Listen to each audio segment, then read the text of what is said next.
Hello, kalangga! Magluto tayo ng ating merienda na kamote cube.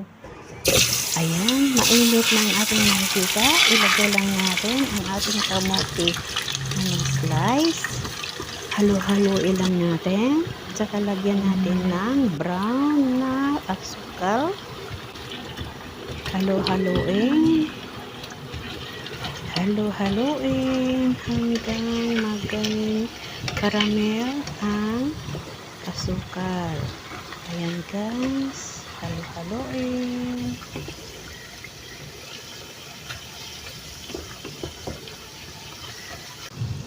Ayan na guys, pag nag-caramel na ang asukal, luto na yan ang ating kamote. Ito na guys, ready to serve na ang ating pang-merienda. Kamote cube. Thank you for watching. Tara na, kain tayo.